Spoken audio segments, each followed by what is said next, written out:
about half an hour ago. So maybe confirm with her or something. You know what I mean? Yeah, he'll be on. But I can text you right now and just make sure. All right. So for those of you that don't know who I am or what the heck this is, we do 2 calls a week for our members. So recording and mute all or we're all going to party. All right. We have a call on Wednesday called the roster call where we check in. It's heavily accountability based. It's got massive attendance. Sometimes the Friday calls can be light because it's Friday. And people like to take 3-day weekends or not show up and be present on Friday. So that being said, we typically bring our special guests in on a Wednesday because attendance is higher. And I want to make sure that there he is. There's the man, that we show this man some love. So show of hands, like on the camera right now, not digital, but just put your hand up if you know who Dan Martell is. You done, done. What's up, guys? There he is. What's going on, big man? Nick, it's an honor, man. I appreciate you having me. I'm just trying to. Yeah, no. Finish up your food. Yeah, they can see you, and I'll just do an awesome intro, and then we'll let you take it. Sounds good. Cool. All right, so this particular program, for those of you that are fairly new, it's a little over 2 years old, and we're getting a lot of attraction, momentum, which is awesome. But what we're really doing is we're starting to attract people that have similar or identical, oftentimes, core values. And so this particular gentleman, many of you know him. He's a best-selling author, serial entrepreneur, angel investor, thought leader, highly sought-after coach in the SaaS or software as a service industry. He's founded some companies. He's exited 3 companies. He, again, was voted Canada's top angel investor at one point because he's invested in over 50 startups. Like, this guy has done everything that you say you want to do.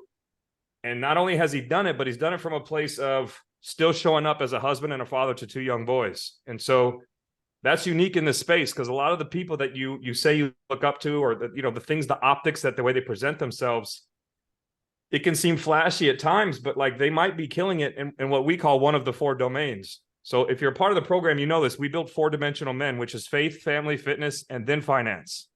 We put money last for a reason, because if you get the other 3 houses in order, the money comes. And any member here will tell you that it works that way every single time that you show up and do the work.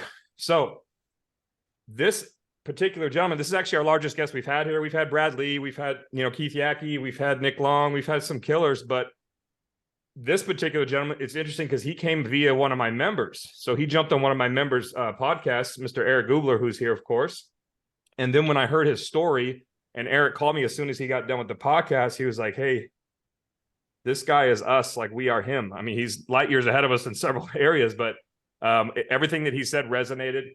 I did Eric's podcast. I actually get to still hold the title of first guest ever on Eric's podcast. But yeah, so it was interesting that this one wasn't someone that I've gone and like hunted down or been in the same room with. We have been in some similar rooms. We do run in some similar circles, but I love the way in which we found our way on this call with Mr. Dan Martell. So I'm excited to have everybody here.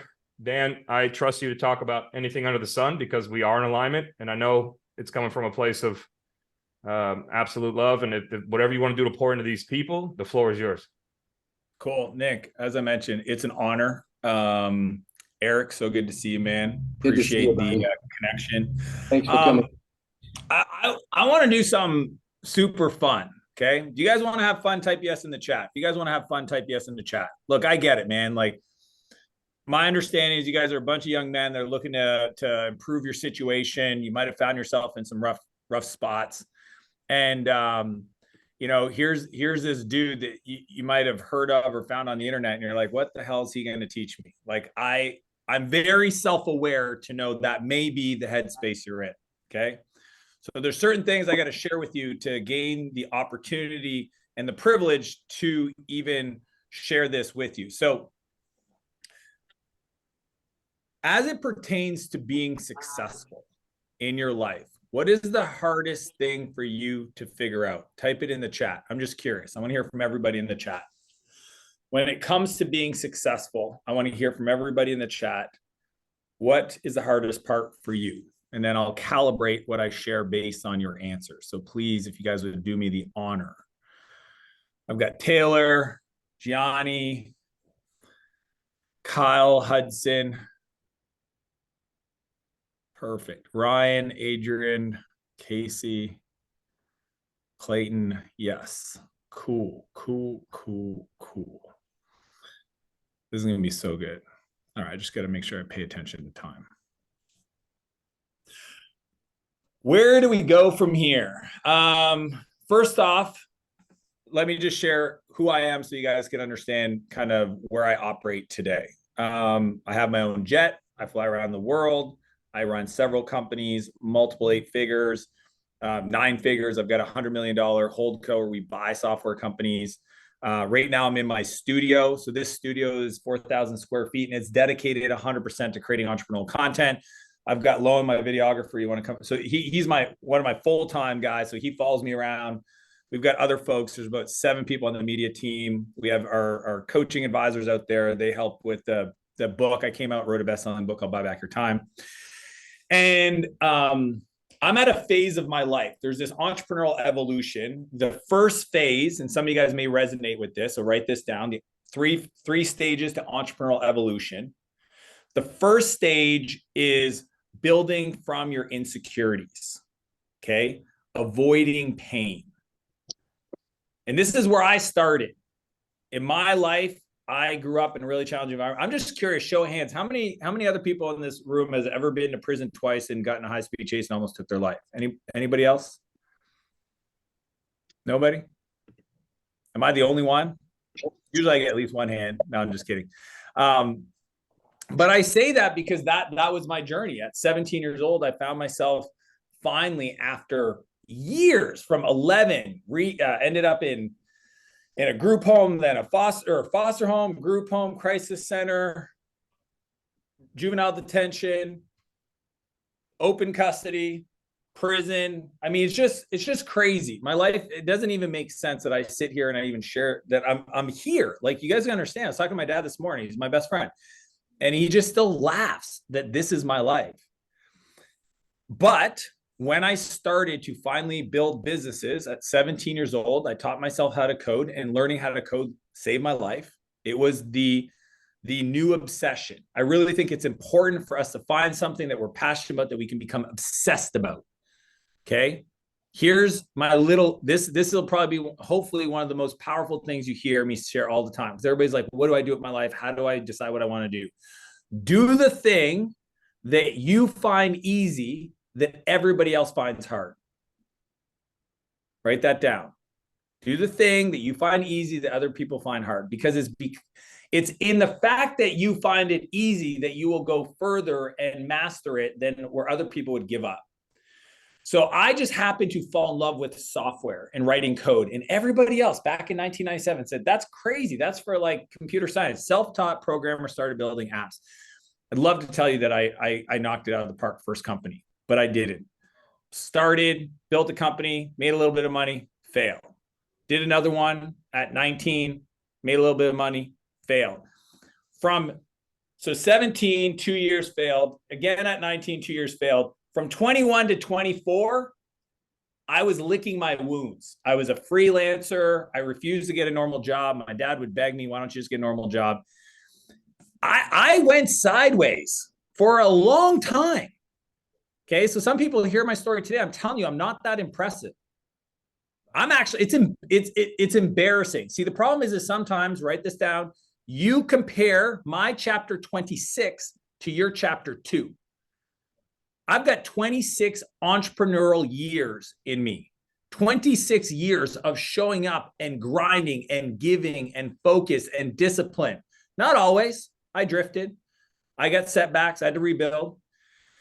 So if you're just starting the journey, or you've been at it for 3 or 4, do not compare yourself to somebody else's chapter 26. Okay. Honor the fact that you're just starting off, because it took me from 17 to 24. What changed? At 24, I read a book, and the book shifted my mindset so much that I decided to hire a coach. So if you guys ever find yourself wanting to read Buy Back Your Time, the book I wrote, I would encourage you to read it. It is an amazing book. I know it's an amazing book, not only because it continues selling more copies week over week, not only because it became an international bestseller, because I poured my soul into it. I really asked myself, where do entrepreneurs, business owners get it wrong?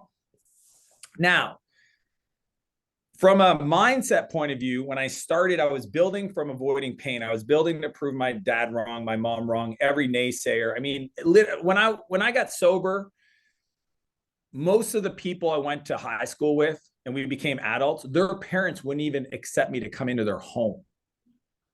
I don't know if anybody else can resonate with that. People that I went to high school with as an adult, as a sober entrepreneur, productive, successful-ish at the time, 23-year-old, I wasn't allowed to enter the home of some of my friends because their parents only remembered the 15-year-old version of Dan. So you got to understand, whatever setbacks, judgments, misunderstandings that people have about you and how they react, I went through all of that. But here's one of my life philosophies. Write this down. Nobody else has to change for me to win. That's a big idea. I think for decades, not decades, but at least 15 years, I went living a life hoping that other people would change, hoping that things would get better with my relationships, hoping that my dad wouldn't say certain things or my mom wouldn't say certain things or people wouldn't talk to me a certain way. And I was hoping they would change. And then I realized that me holding my breath, hoping someday that that person would change, is a losing proposition. So what I do instead is I got to a place where no matter what anybody else does in the world, it doesn't affect me. Think about this. Some of you are creating your prisons through the emotional shrapnel that gets created because you react. Let me say it again. You're creating your own prison, your environment, because you overreact and you create emotional shrapnel that you then have to clean up. Because you hope that the world was a certain way. You hope the person would say things this way. You would hope that they wouldn't say certain things. I can't control anybody. And the day that I stop requiring that to be true, for me to succeed, for me to win, for me to feel good about myself, just free, light. Think of it this way. Every time I used to call my dad, I love my dad. Like I said, I was talking to him this morning. He would ask me questions. You got to understand, I sold my first company at 28, okay? Built this company at 24, hired a business coach, changed my life, made $1 million the first year, became one of the fastest growing companies in Canada. And all that stuff's public. You can search through the internet. But at 28, I become a multimillionaire.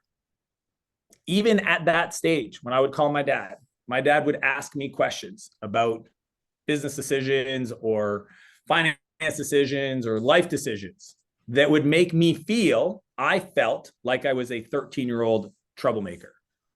Anybody else feel that way when they call their parents? Show of hands. Does anybody call their parents and they make you feel like you are a horrible teenager? Exactly. Sucks. And I remember one time I called my brother. I said, bro, and this is like 8 years ago, maybe almost a decade ago. I said, does dad make you feel this way? Or does dad do this with you? And he goes, yeah, man. He goes, it used to bug me too. But he goes, what I would recommend you do is just like show him how successful you are. I go, what do you mean? He goes, I don't think dad really understands. I said, what do you mean? He goes, I don't think dad understands it. You make more money per month than he made in his whole life. I said, how does he not know? Like, does he, when the new, like, it's all public. And he goes, I just don't know. Dad doesn't, like, he goes, things shifted for me, Dan, when I brought dad to go look at my real estate. So my brother's a home builder and he builds multi-units. And he goes, when I brought dad to go see several projects we're building and he saw the building, I think at that moment, he finally realized his son is going to be okay in life. So what do you think I should do, Pierre? He goes, screenshot your bank accounts and send it to him. You really think that's going to work? He goes, it's worth a try. On the call, I put my brother on speaker. I log into all of my financial banking. Okay. And I have a lot. There's a complex system to all this. And I screenshot them and I text my dad and I go, Dad, I don't know what you want. I don't know what you'll do with this, but I just wanted you to know. And I thought, man, maybe this is going to work. Maybe this is the moment that my dad finally realizes that I'll be okay. You know what he said? He wrote back, oh my gosh, who manages all that for you? It had nothing to do with me. It had everything to do with him. It had everything to do with the stories. It didn't matter if I was worth $10 billion. My dad would always go to, what if he loses it all tomorrow? How much pain would that create for my son? What about his family? How is he protecting it? That would never change. And in that moment, I realized, if I love my dad, am I going to sit here and expect that somehow magically he goes on some kind of journey of personal development to become the person who can have a better relationship with me and stop asking me those questions? Or can I get to a place where my dad doesn't have to change, and I create the inner peace where I can talk to him and he can ask me any question, and it's no different than a stranger asking me that same question. So I did. Guess what I do now? I call my dad up. I make up scenarios so that he can give me advice, because that's his favorite thing to do in the world. My dad and I talk almost every other day, and I tell him about the new VP of sales I just hired at one of my companies. I tell him about IP legal issue I'm having, and they're not true because they don't matter. Because I love sitting back, and I've recorded so many of these calls because I know there's a day. I want you guys to write this down. There's a day when they will not answer your phone call. There's going to be a day where they're not going to be available. And in that moment, you'll wish that they answered. You'll wish you could have a conversation. So if you could work through your own stuff to allow them to be who they're going to be, and they can be that person, and it doesn't trigger you because you know who you are and you understand why they say those things. And it's not because they want to hurt your feelings. It's because they are hurt or they're unaware. They have not done the work. They've not had a group like this. I'll tell you, the whole game changes. So level one of the evolution was building from a place of insecurity, from moving away from pain. Okay. And that's okay. If you guys want to start life and get a career just to prove everybody wrong and make some dollars, and that's level one, that's fine. That's where we start, but it's a dark energy. And the challenge with the dark energy is it feels taxing. The next level is creating from your giftedness, your unique ability, your zone of genius. That's the thing you find easy that other people find hard, that you enjoy. And that's where, when you guys wrote in consistency, okay, when it becomes an obsession, like nobody, I don't know what your obsession is. Maybe it's gambling, maybe it's sports, maybe it's whatever. Like you guys, you might have a thing, you have a vice, and nobody has to remind you to do it. Okay. That's why I've always told people, like, I do a lot of work with at-risk youth and a lot of work with the homeless population in the city. And people ask me why. Like, I go to church every Sunday we talk about faith. Faith is a big part of my life. I go to church. I do church with the homeless population in my city. And afterwards, we have lunch. Okay. And people ask me why I do that. And I always laugh because I go, if you like Dan, okay, I want you guys to understand, if you guys think anything I say is smart and you enjoy me teaching you and sharing all that stuff, I want you to understand the difference between me and Mark, who's on the corner of the street down there, because I know Mark, he's always there, is a micromillimeter difference.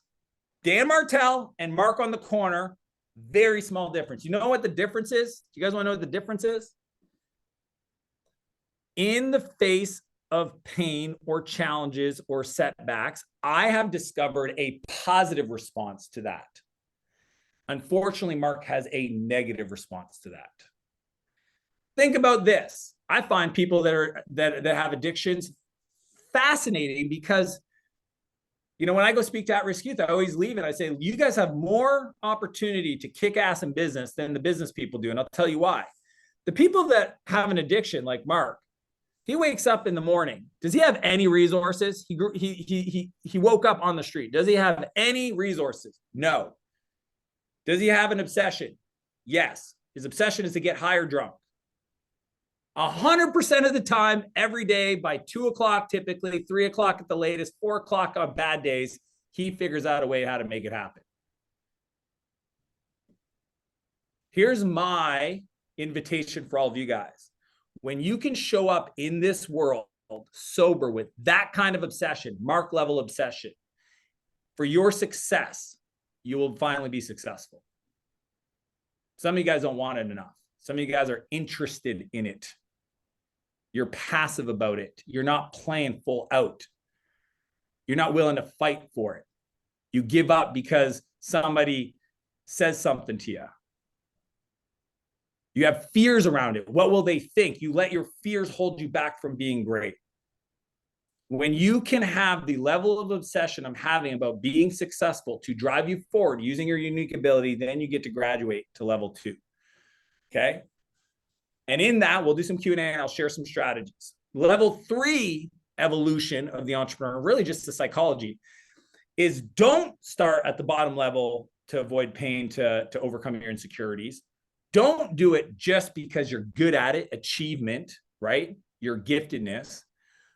Do it from a place of contribution, of giving back, of serving the world.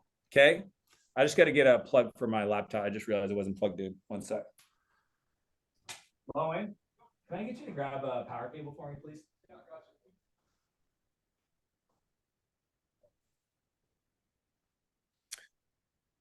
There's 2 types of business people out there. There's one, I call them entrepreneurs. The entrepreneurs wake up every day to do the least amount as possible, make as most money as possible. Some of you guys might go, that sounds awesome. I want to be that. The challenge is that person will never feel fulfilled. The other entrepreneur out there, option number 2, is you wake up every day and you ask yourself the question, how do I create more value for my customers than anybody else in the world? That's me. That's Nick. That's Eric. That separates you. That pulls you forward. That's light energy. Dark energy at the bottom, level 1. Level 3, light energy. In that space, you will have things happen that you can't even explain. You will have opportunities and invitations and experiences that are divine, that are spiritual, that there's no way that you can even explain how this happened other than somebody's looking out. Okay, let me give you an example. Again, I grew up in a small town in Eastern Canada. Okay, I spent a lot of my time in the US, most of my investments in the US. I actually love the American dream. I tell people all the time, I think fucking America is awesome. I am Canadian. I'm not happy with our dude. That part of Canada, I don't love. I do love the fact that we've got health coverage and all that fun stuff. But I spent quite a bit of time in the US.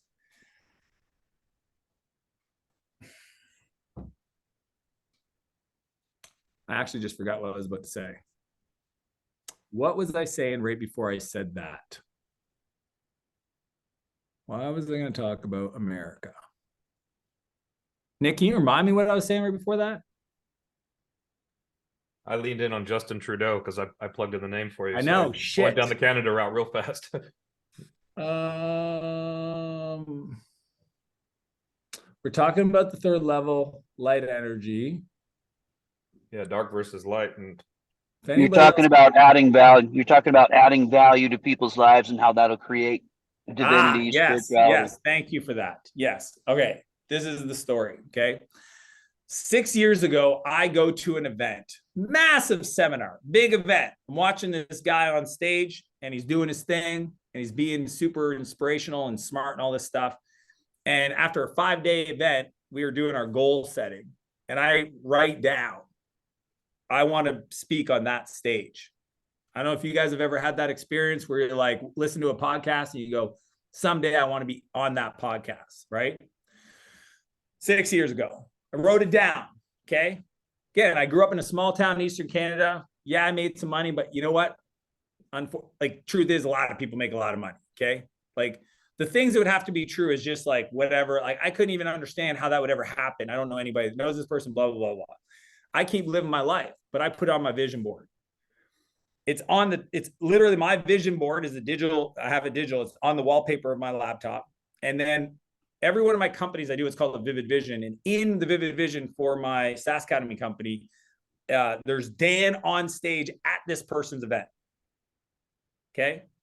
We've had it for years. People have looked at it. They probably didn't even know what that was. I knew what it was, and I looked at it, and I thought about it, and I believed it, and I aligned with it. 4 weeks ago, I get a text message from my assistant with the screenshot. Let me see if I can pull it up, because that was a long time ago, and we text a little bit of texting. Going back, texting, screenshots, looking for Man, there's a lot of stuff. 4 weeks ago, I get a text message from my assistant, and it's a fist pump emoji. And it is a screenshot of an email from the team behind Tony Robbins. And I get invited to speak on his stage. Eric and Nick, you guys know Tony's work? Yeah, big time. That's yeah, it's kind of like a Joe Rogan moment. You know what I mean? Yeah. Like, it's one of those things that there's no way that you're on that stage unless that person decides that they want to have you on that stage, because 10 million people would love to be on that stage. I hope you guys are hearing me, because every one of you guys, wherever you're at, I was worse. I was in a fucking hole. I was wondering why I was even breathing. Why should I keep going? Every one of you, I want you to know, don't look at a tall white guy and think privileged. You'd be doing yourself a disservice. I get it though. I'm not an idiot. I speak to a lot of rooms of kids, and it's easy to dismiss it. I showed up and I did the work, and I created from a place of contribution. It took me a while to get there. Probably took me about a decade to really understand that idea, right? To move myself up through the evolutions. And today I'm here getting opportunity to speak on arguably the GOAT of personal development on his stage in January. And there's no reason that happened other than I showed up and I did the things that I'm sharing with you guys. So that is my message. There's one thing to like focus on today and try to like, how do I be consistent and all that stuff? Like the habits have to come. You guys are in such a good place with Nick. Okay. Like listen to him. He will show you the day to day. I wanted to give you perspective of what your life could look like if you do the work and you show up and you dedicate a decade. The amount of fucking kids that want to be millionaires after 12 months, I want to fucking wrestle them. It makes no sense to me. You're stupid. Why would you even say that? I had a 16-year-old the other day say, I want to be worth 100 million by the time I'm 30. Said, good luck. See you later. Like, I don't even have space for that. Because as soon as I asked him to tell me about his calendar, what he was doing, he wasn't even doing the work. He's just like, I want to be worth 100 million by the time I'm 30. Show me where you're spending your time, where the skills you're developing. Show me your habits, how consistent you are. Don't say stupid shit. Like it's weird. But I'm telling you, if you dedicate a decade, okay? A decade, and honestly, 3 years, 1,000 days. If you look, this is what I know. Every one of you, you could have your dream life in 1,000 days if you showed up every day consistently. If you showed up, and Nick, I bet you tell them this. If you show up and you read 10 pages of a book every day to feed your mind, you work out 45 minutes, you break a sweat every day. You stop having conversations that are negative. You do not engage in that shit. You stop talking crap about other people. Some of you guys are pissed off about other people talking shit about people, and you're the fucking worst person. You're the culprit. It's hilarious. Like you're the instigator. And then you're like, man, that person always talks about other people. No, you do it. Get rid of the news. Stop watching sports. Go into the fucking cave. 1,000 days. You'll emerge a completely different person. And I'll leave on this and then we'll do Q&A. We don't become successful. We attract success by becoming somebody who is an attractive character. Some of you guys think when I have the car, I'll be successful. When I have the house, I'll be successful. When I have the girl, I'll be successful. That's not how it works. You have to be successful to attract success into your life, meaning you have to have some faith. Some blind faith. Best thing I ever learned in rehab at 17 years old, have blind faith. No proof. Dan, I can't prove anything to you. I can show you some examples of some people. All the staff there were ex-drug addicts. They were just like you. Now look at them. They're sober 15 years, 10 years, 12 years. And I'll just tell you how they did it. But I can't guarantee anything. You just gonna have to have some faith. You're gonna have to faith that when you take that first step to the first rung of that success journey, that the step will appear, and then the next one, and then the next one. And that's how it works. So with that, Nick, I would love to open it up and answer questions that people might be having. Yeah, I think everyone's probably got some, so we'll start getting those hands raised. Do a digital hand raise on this, guys, because there's 3 screens. I can't see you physically do it. But just real quick, like, yeah, one day we'll connect like super deep, and you can hear my story, because very like, been to prison for GTA, been homeless since I was 14. You know, all the reasons to not be winning. Took me about 10, 12 years. I call it the character arc of the entrepreneur. I think I crushed it very well financially, lost everything, and now I'm on this place of like, how can I just help people be better? Like, impact over income is the entire mission statement for this. And so, to your point, contribution, value, add value to this world before you put your head on the pillow, or what are we doing? So I love everything you said on your step 1 from creating from a place of pain. And you talked about your relationship with your father and how like 99% of people are trying to have the external environment change, whether it's the way their father sees them. It happens sometimes in this container, even though we preach this concept called the stack, which allows you to change your story and an internal locus of control. It still happens, and this is the most common form. Men come in here and they level up quick, but the wife doesn't come along for that journey, because I have to tell them this 1,000 times. It's not her story. This is not her journey, right? And so then sometimes you can drive a little bit of what we call the wedge of resentment, because you want her to move as fast as you, or at the very least, you want all the accolades for how fast you're moving. So like, that was a very, the way that you painted that, the perspective, that particular story with your father, like really drove that point home, I hope, for a lot of my men, because it really did for me. Like, quit trying to change your wife and anybody else in your world. Find a way to show up the best version of you, and create a scenario whereby if she doesn't change, edit, if that's it, that's her final version, that's beautiful, and you love her for that, and you call her every day and she's your best friend like you do with your father. So I thought that was like extremely powerful. The idea really got crystallized for me in a book called A Course of Miracles, right? And I actually wouldn't recommend reading that book. I'd read Course of Miracles Explained, because it's about the book and they have great examples. But there's this one section called Special Love and Special Hate. And the argument is this: the people that you care about the most have the most power to make you angry. Think about this.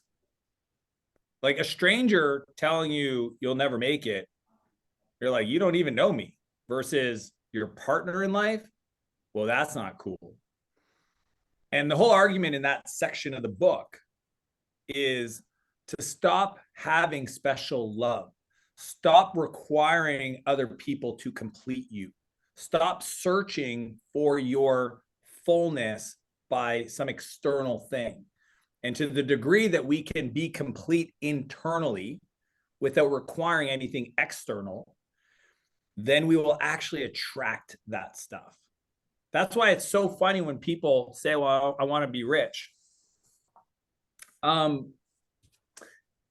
You're lucky you don't have the money right now, because if I gave it to you, you would quickly lose it. 100%. Okay. 100%. Jim Rohn used to say this all the time. He said, you should hope that you don't get $1 million because you're not yet a millionaire. Because a millionaire is not somebody that's got $1 million. Although technically on paper, it's like, what does it mean? It means you got $1 million. Yes, but not knowing how to manage $1 million also means that you're going to quickly lose it. So you're not really a millionaire. And people always like, well, test it, Dan. Test it on me. Send me the money. Yeah. I could, but we actually did test it during COVID. Everybody got a lot of money, and guess what happened to all the money? It went right back to the people that had it all at the original source. So we've already tested it, and it's you see it in professional athletes, people win the lottery, third generation wealth, etc. So that is the cool part, is being in the game works on you more than you do the work. Like, getting the privilege of growing is the reason to play the game.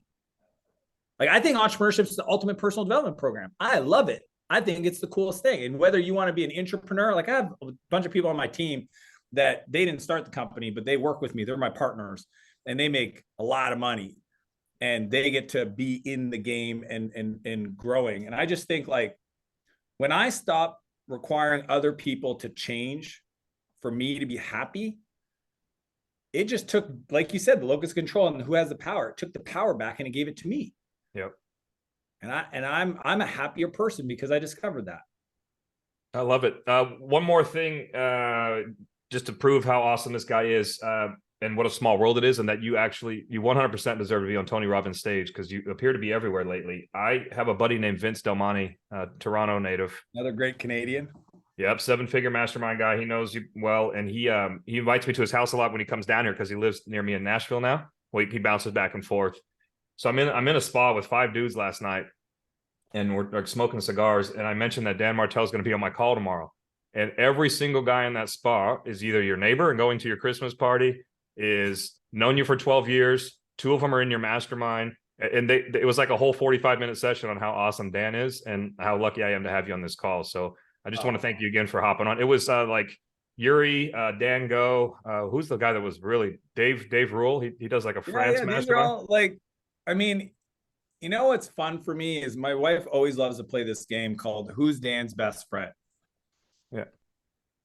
I don't know. I don't want to pick. Like, honestly, it's proximity. Well, they all say they're your best friends, so you better figure it out. Exactly, and they should, because I love them, and I text them, and these are all people. Like, Yuri I know very well. Dave I've known for a really long time, and he was my neighbor. Like, Dave was my neighbor. Dan Go is my neighbor. You know? Dan Go said, I'm going to be at his Christmas party. He lives right here. He lives down the street from me. And like Keith Yackey mentioned earlier, that Keith is literally my best friend. I talk to him every day on FaceTime and listen to his crazy stories. I mean, like, this is the fun part about like and I love the faith, the family, the fitness, and the finances is you can have it all, but you sometimes do need to go heads down, get rid of the distractions. Go into a season, go into the cave. I love how you put it. Are you willing to go in the cave for 1,000 days? Because if you are, you can have anything. And most of us aren't willing. We say we are, but we're and it's funny you said the word interested. We have a whole powerful sentence I ask a lot.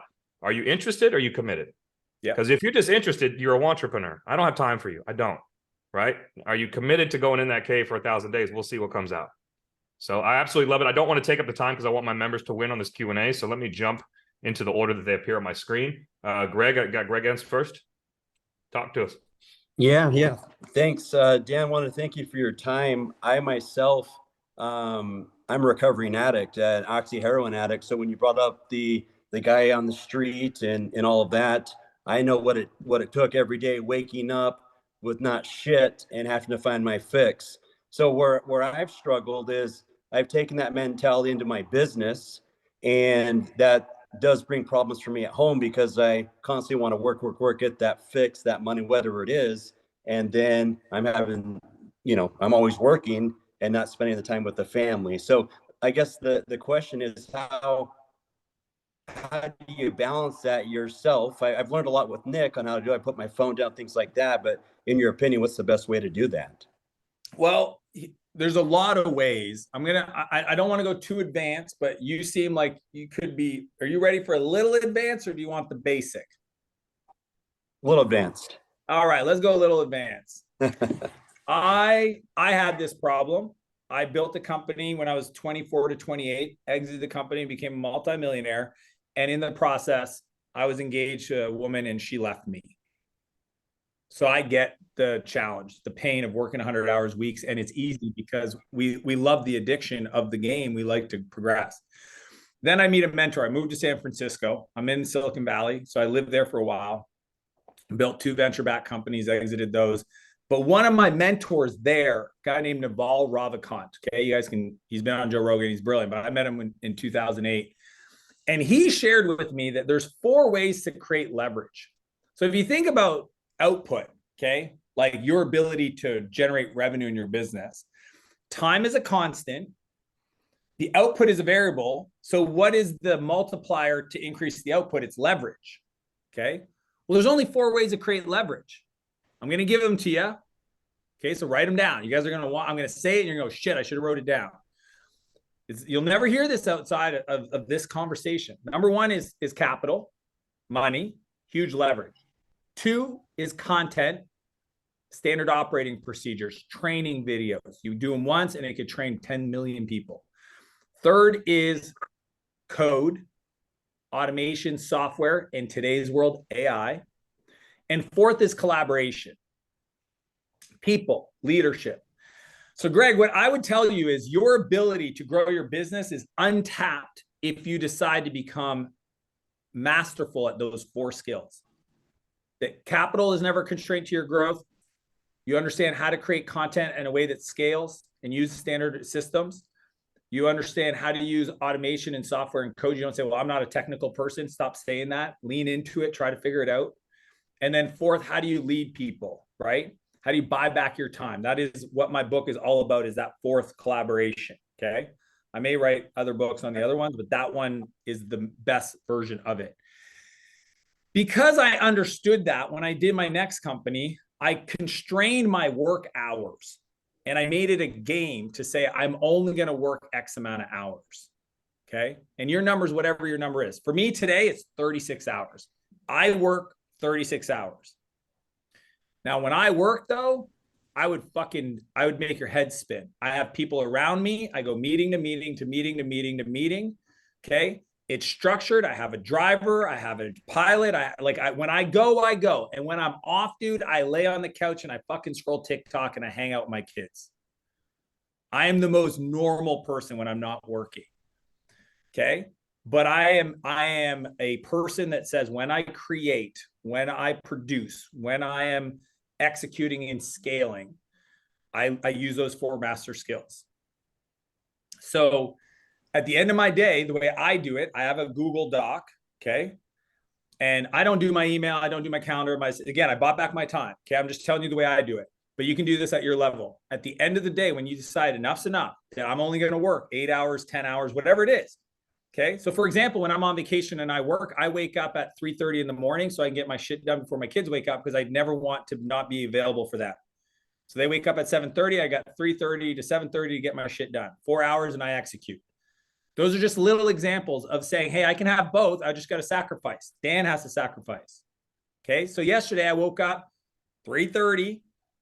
I did an online training from 6 a.m. to 10, then a talk, then a thing. Then I grabbed my kids, brought them to the thing. Like it's just a masterclass in efficiency, but I always calibrate. And at the end, this is what I do. At the end of the day, I write down the things that are open loops that I will address in the morning.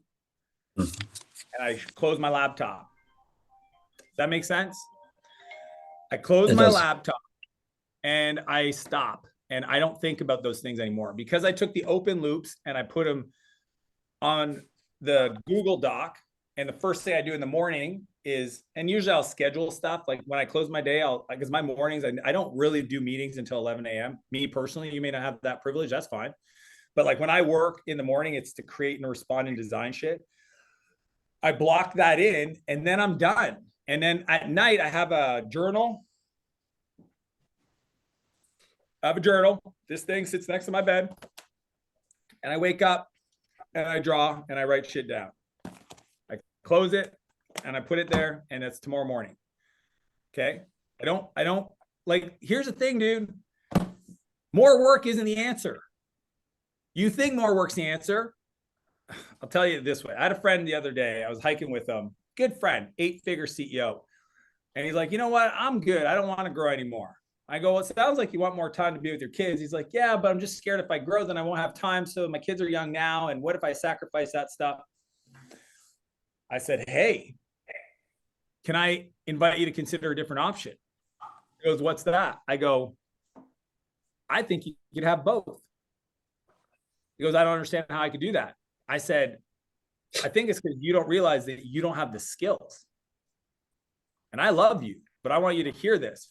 You're not good enough to have both. Doesn't mean you can't be good enough. You're just not good enough today.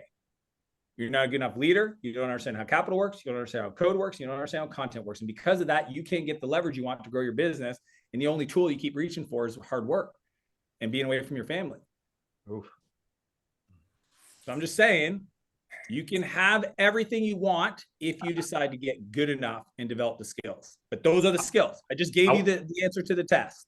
I want to point out that even high-figure, 8-9-figure dudes pull each other's card. If they're your real friend, that's exactly what he said. You know, we preach this. They're not even your real friends. All your friends, you've created covert contracts that say, you buy my bullshit story, and I'll buy your bullshit story, and we'll both be awesome in the same container. No, pull his card. My man, you're not good enough right now. You don't have the skill set to do both, so you don't think it's an option. I'll invite you to consider another option. But you have to be brutally honest with a friend if you truly care about it. So that's like, and for the record, the number one sentence that came out about Dan in the jacuzzi was, Dan's on another level. And so if you guys get a chance to read Buy Back Your Time, and you can even implement 70% of that thing, your life changes immediately, like in spades. So like Dan lives by a playbook, and it's insane. That guy, the way he operates, if you can try, please do. But if you can even get 70% of what Dan gets done in that book, it's a game changer. So I'm going to move on to the next one. I appreciate it. Eric, you're up. Dan, thanks for jumping on, man. Question is, I see all the stuff that you're doing with your studio, your social media, all that effort. You're investing a lot of your own time to create it, obviously, and then you leverage other people to be able to help you create it. But then money in, I mean, if people go on your social media, you've done some videos on how cool your studio is. It's legit. And so I think my question is kind of revolved around, like, I know you well enough to know that there's a vision, there's a why behind, like, I see this as my purpose of why I'm dumping so heavily into social media, and just wondering if you could share that with us. Yeah, it's a great question, Eric. And to give everybody context, I mean, yeah, I signed a 6-year lease in one of the most expensive buildings in the town I live in, Kelowna, BC. The only reason I did that, I built every one of my companies with not having an office. That's also a fun fact most people don't know. So I grew up in open source software. So we'd always work before remote work was cool. That's just how I always did it. So every one of my companies, if we had an office, it was for legal purposes. Sometimes people would go there, but I never went. I did not need to be in an office. I have an incredible home office and a team that helps me. So actually building this studio with all these people out there is not the best move for me. But the reason I'm doing it is because I'm at a stage in my life where I realize a few things. One, I just want to have fun, and I have a lot of fun. Every day I come in here, I fuck around. It's kind of like Fantasy Factory meets Barstool. Like I got like 22-year-old, average age is probably 20. And if I opened the door and I said, guys, everybody come in here, the whole fucking room would fill up and they would love to meet you all. Okay. They're hilarious. They're just young, hungry, motivated. The video side, our coaching advisory side, we have a podcast set. We have a gym. We built a gym over there. We work out there. I do meal prep with them. I get them their protein. I actually brought, look, this is how I bribe them. Protein bars. Like this is, so I guess the reason I'm doing this is because I learned that these two things, if they're true, will unlock everything else. Okay. Reputation. You know, I love that you brought it up, Nick. I didn't pay you to say that stuff. Obviously, you shared it on your own accord. If you don't have a good reputation, because you're somebody that fucks people over, stop doing that. Fix your reputation. Okay. I'm playing the long game. For 15 years, I've made every decision through the lens of, if this was published on the cover of the newspaper, could I stand behind it? Every decision, every partnership, every equity structure, every contract with a vendor, every pay scale with an employee, every deal, every like everything. No matter what happened, even though it was tough, if it got published on the cover of a newspaper, could I defend it? Would I feel okay about it? Might not be happy about it, but could I stand behind it? Because of that, I have a good reputation. And I underestimated how valuable that was. So now that I've learned, once the book came out, and that's what happened, Eric, the book came out and fucking, my brain exploded. I was like I got invited to keynote the YPO event during F1 in Vegas. Okay, so this is the thing you got to understand. I would have paid to go to the event. Instead, I'm on stage and I got to interview Dana White from the UFC because of the book. Reach and reputation. So reputation, if it's not good, clean it up. And then reach. How do I have more people be exposed to my ideas? How do I have them be exposed to who I am as a person? So the rule of the media team is not to edit anything anyway. This is who I am. This is who I am. This is who I am. If they fuck around, and I don't see the videos till they go public for the most part, 99% of the time. Because I'm like, look, guys, I don't care if I say something that's off, whatever. Like, it's who I am. if you hang out with me, like Eric, when we hung out and did your podcast, like there wasn't like a Dan on camera and a Dan off camera. Like there's just, this is Dan. I want people to get to know who I am. And if that requires me to sacrifice my productivity, because I definitely do, to invest quite a bit of money to build out the media stuff. But the big thing is to help more people. And I enjoy it. That's the cool part. Remember we said, do something that you enjoy doing that other people find hard. Zero part of me finds doing what I'm doing hard. Zero part of me has an issue with somebody recording everything I say. Why? Because I've been living that way indirectly for years. I just never had a camera there, but I always made decisions and acted. So everything I'm doing is being recorded. And the reason why I got the studio is because my wife's like, not in our house. Get the fucking team out of the house. And I was like, that's fair. So, but guess what? She's here more than most people because she loves it. Okay, it's a hang. People are coming. We're doing a big Christmas party tonight. But I just realized that on the back of your reputation, think about this, reach your reputation. Like you all know that you've, like the more people know who you are before you even show up, and it's a positive and like awareness, your whole life can change. You'll get opportunities that nobody will ever know about. So I just said, hey, if every one of my businesses can do better so I can help my teams, right? And my customers, and all I got to do is just do what I love doing anyways. I just got to redeploy my calendar and change it. And I did. I had to, 80% of my calendar now is different than 6 months ago. But I teach it in the book, right? I hit a point where I was like, hey, I want to do a different thing. I hit the pay line, can't do this, had to hire some people, buy back my time. I just did like a real major buyback, C-level, CEO level people to run stuff so that I can be available to create content and honestly just sit down and be an artist, man. It's creative. It's a creative process. So yeah. So I have a big vision. I want to be top 5 in the world. And right now those spots are held by Gary, Patrick Bet-David, Alex Hermosi. Like they've got Tony. Okay. But the cool part is I've given myself a decade. So Eric, you've seen what I've done in a very short period of time. Like even when I saw you, dude, you saw like I landed in St. George, did 3 podcasts, and then jumped on the jet, flew back to Canada. Like I'm not saying it and not backing it up with action. So if I show up every day with that level of intensity, and the answer is I will. Right now it's separation season. Everybody's taking the foot off the gas. It's the holidays. I'm like, yo, it's a holiday, not a hol a week or a hol a month. Okay. I show up every day and I push on the gas every day. You give me a decade in this game, the media game, just watch my feet. Don't listen to my lips. Super good, dude. Thank you for sharing that. So it's funny because person should invest in their personal brand. It is the only thing that you have. It's unique. It's your niche, and it is a competitive advantage. Yeah, here's one for you all right now. Action item before you leave this call. You can do it. It won't offend me if you do it now, but you can wait till you get off. Go findyourname.com. Like I own nickalfano.com. I bought all my kids their own .com. Like some of you, if you have a plain Jane name, you're screwed. I don't know what to tell you, but make it cute. But to his point, like your personal brand will follow you everywhere. He's sold 3 companies, he's invested in a tremendous amount, but it's who Dan Martell is, not whatever company he's involved with at that time. But you hear this word authenticity thrown a lot around, I think too much.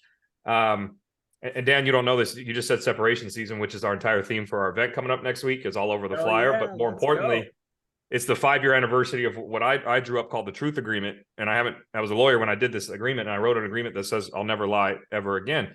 And so you want to talk about authenticity, like it, I actually, I messaged my EA as soon as you said the word fuck, because I was like, Dan just got here. Because like for me, and you got real fierce, you got really passionate about a couple of things. Like it got really like, you got worked up, and I love that because like I've lost speaking opportunities because I say fuck too much. Right. And then people tell me to water it down. It's like, look, that's who I am. And when I get worked up and passionate, and it's what it is. And it's real, raw, relevant. That's Nick Alfano. If I lose speaking gigs, that's okay. Right. So I love that you preach authenticity. How about I because I want to crystallize what you just said. I tell the team this all the time because I run the same problem, right, Nick? I'm who I am. People watch my social, and I may not get opportunities. But the cool part is I know how to do me really well. Like, yeah. And then 2, I don't need any one person to say yes. I just need somebody to say yes. So I don't care whose stage it is. I'm still going to do what I'm going to do. And just because one person says no, that's cool. Thank you for showing me who you are. And I'm going to move on. Like Yeah. that to me is, I remind the team all the time because the young cats, they don't know. They're like, oh, this didn't happen. Boo. I'm like, fuck, who cares? On to the next one.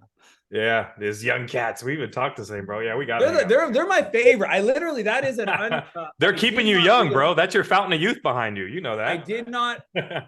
I underestimated how much I would enjoy mentoring and coaching these kids. Okay, but I have had to hire some adults because like you can only have so many kids until I only have so much gray hair that I can deal with right now. Yeah, you're herding cats daily. I'm gonna jump on to the next guy. Casey, we got 3 more questions. I know some of you probably have to hop out at the hour. We might lose Dan, so I'm gonna try move. Stop. Yeah, he does a hard stop. So Casey, let's move and let's try to move. Hey, Dan, nice to meet you. Thanks for being here. My question is hopefully pretty simple. You spoke about creating from your giftedness and your unique ability. I just wanted to see if you could dive into that a little bit more and give your take on creating from your unique ability or developing that and your giftedness and such. Yeah, the best book I've read is Gay Hendrickson, The Big Leap. Okay, and he's the one that coined the term your zone of genius, and he speaks about it in a more detailed way.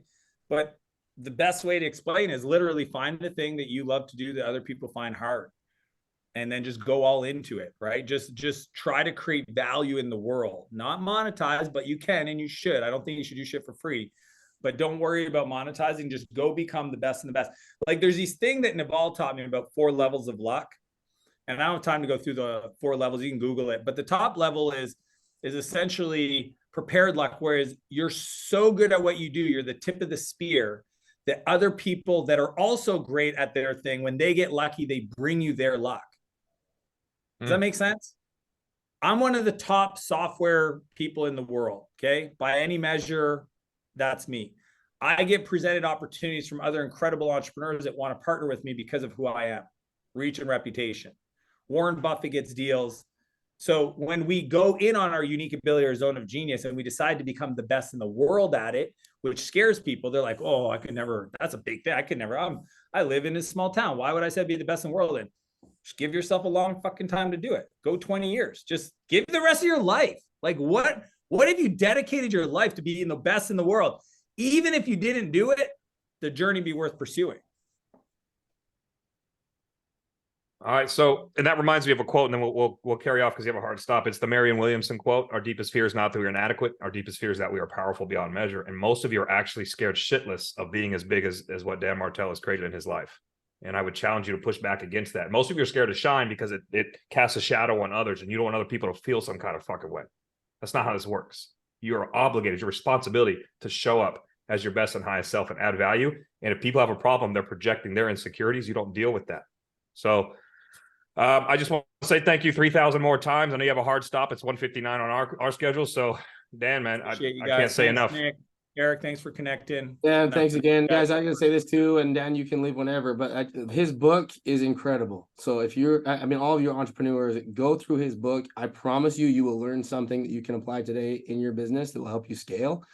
And you can find it anywhere. Like, yeah. I listen to it on Audible because I'm an Audible guy, but it is like one of my. I read the book on Audible and I had a bonus chapter, so it's worth listening to the audio. Yeah, and that's not common. Hormozy, there's a very few people that actually read their own Audibles. They pay some Yahoo. So yeah, Dan did it, and it's candid, and there's some additional things in there as well as a result. So if you're an Audible guy, worth it. It's one of 2023. It's one of my top 3 books of the year for sure. Yeah, buddy. So. All right, guys. All right, we appreciate you, brother. Yeah, thank you, sir.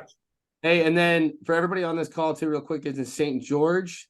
Tomorrow morning, we're gonna do, because we're talking about doing hard shiz all the time. Sometimes I feel like not do hard shit. My mom's on this call, so I'm not going to. Why you let me say that out loud? There's so many F words. Yeah. So anyway, tomorrow morning we're gonna go up to Pine Valley. We're gonna meet at 8 o'clock if you want details, and we're gonna do like a Wim Hof hike. It's gonna be like 29 degrees. So basically just shirts off, you got boots, you can wear a beanie, gloves, but other than that, and then we're going to do a cold plunge in the river, which if you've done it in the river, it's way harder than freaking in Stillwater. Plunge in my garage. So we already have a group going. If you want to come, shoot me. If you don't have my Instagram, if you're in St. George, just shoot me a message on Instagram. If you have my number, just text me. And we'll get you the details on where we're meeting at 8 o'clock tomorrow morning. That's all I had, Nick.